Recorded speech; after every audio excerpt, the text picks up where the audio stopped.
Welcome.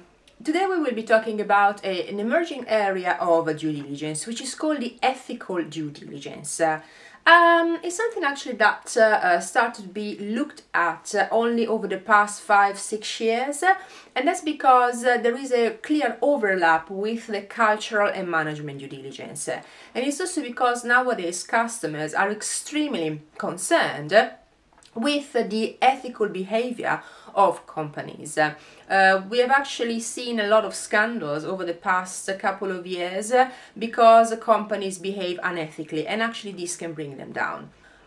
With regards to ethical due diligence, what does it look at? Well, fundamentally it can look at acts that are illegal. So things like bribery, blatant discrimination, it can be sex discrimination, race discrimination, disability discrimination, and so on.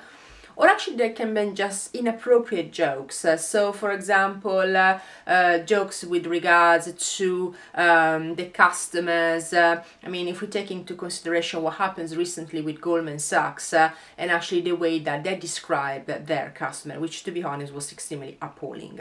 So in itself, these jokes are not illegal, but of course are going to be extremely detrimental with regards to the image of the company, but also the behavior and the mentality of certain employees.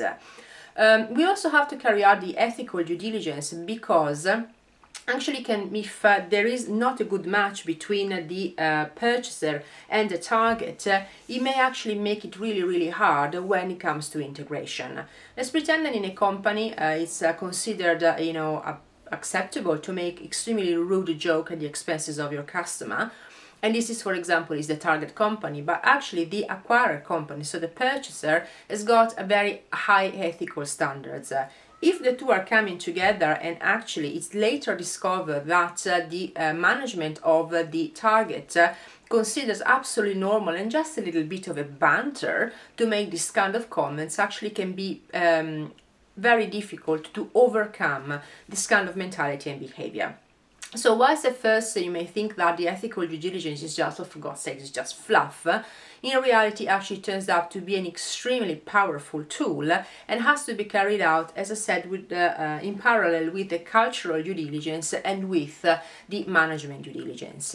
I will talk about the cultural due diligence in more detail in the next few videos, and that's because the mismatch of culture is considered one of the reasons why the mergers and acquisitions deals usually fail, and that's because basically the two cultures are not compatible, and the attempts to change the culture of the company is basically ill-guided, because usually executive and managers do not know at what kind of aspects they have to take into consideration, and basically they tend to impose their culture, saying this is the best and you have to do as you are told. Of course, this kind of behavior is not gonna work.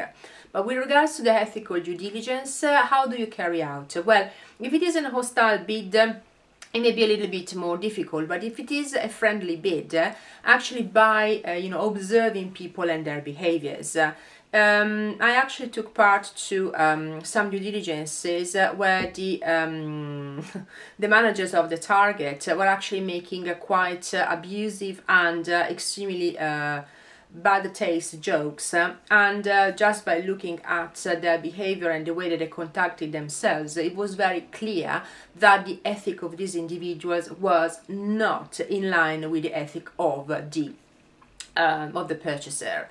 So direct observation is the easiest way to carry out an ethical due diligence. Of course, you can also use external information, but it's going to be a little bit more difficult, because one thing is to put these our values, we are fantastic, we value diversity, and then actually to having employees that say, I don't want to hire, people from a certain gender, usually females, or people with a certain racial or background.